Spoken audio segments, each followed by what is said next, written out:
Bonjour, on va faire un exercice sur la fonction si. Donc on ouvre le fichier Excel 2015, formation si. Donc l'exercice.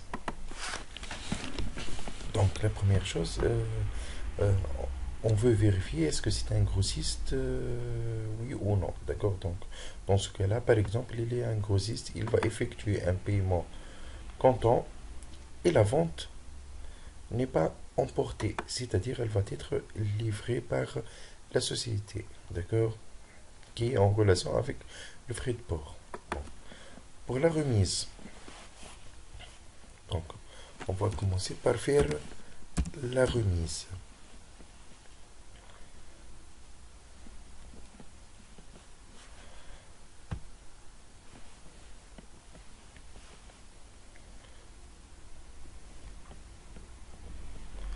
La remise, donc, si c'est un grossiste, si celui-là, il est égal à oui, d'accord, donc on va calculer, la remise va être 2 fois 2%, d'accord, sinon il n'y aura pas de remise. Donc le montant, il est égal à 12 240. Donc ce total 1, c'est total marchandise moins remise 1. D'accord. Regardez ici, si on écrit non par exemple, il n'y aura pas de remise. D'accord. Donc la remise 1, elle est réalisée si c'est un grossiste. D'accord. Remise 2. Donc remise 2, si c'est un grossiste et il a effectué des achats donc supérieurs à 10 000 euros, donc d'accord, il y aura 5% de remise. Sinon, il y aura 0. Donc, est égal à si on a double condition. Donc, on va utiliser, et les deux sont obligatoires pour effectuer la remise. Donc, si celui-là est égal à oui, d'accord, donc ici, bien sûr, le sous-total 1, ce total 1 est strictement supérieur à 10 000. On ferme la parenthèse. Donc, si ces deux conditions-là sont vraies, donc il y aura une remise de 5%. Voilà, celui-là. Sinon, il n'y aura pas de remise.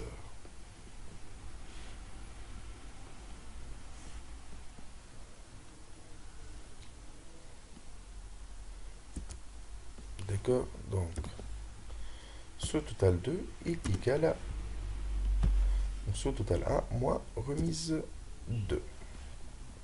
B. Pour l'escompte, donc l'escompte, il est réalisé si donc le paiement est effectué comptant. Donc ici c'est un grossiste, donc il y aura 3% de remise.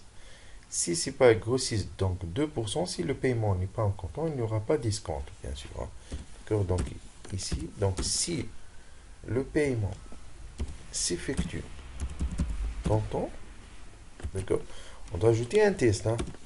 Ça ne suffit pas, donc on doit vérifier. Est-ce que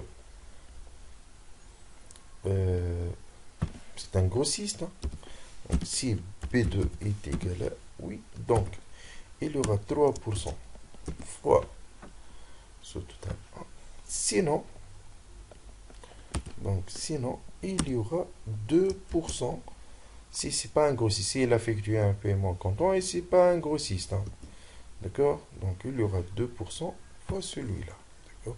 On ferme la parenthèse. On revient à sinon le B3. Donc si le paiement n'est pas comptant, donc il n'y aura pas d'escompte. Donc le montant, ça serait égal à 0. Dans ce cas-là, bon, c'est un grossiste, il a effectué un paiement comptant. D'accord. Donc c'est le montant 335. Donc ce total de moins l'escompte. D'accord. Donc TVA ici. Donc celui-là fois la TVA qui est 20,6%. Le total, donc ici, c'est leur taxe plus celui-là, hein. D'accord. Donc de même, hein, l'escompte c'est plus, c'est pas moins, hein, ici. Le plus. D'accord. Plutôt c'est moins, hein. D'accord. Donc le frais de port. Donc le frais de port ici. Donc le frais de port n'est pas comptabilisé si la vente elle est emportée ou le montant est supérieur à 15 000. D'accord, si le montant il est supérieur à 15 000, donc il n'y aura pas de frais de port, sinon il est comptabilisé. Hein. D'accord. Donc si donc dans l'un des cas, si la vente elle est emportée, donc celui-là est égal à 8. S'il n'y aura pas de livraison ou ce montant-là, il est supérieur à 15 000. D'accord. Donc, il n'y aura pas de frais de port. Dans les autres cas, il serait comptabilisé. D'accord. Donc, dans ce cas-là, il est comptabilisé. Donc, plus 50. Je vous remercie pour votre attention.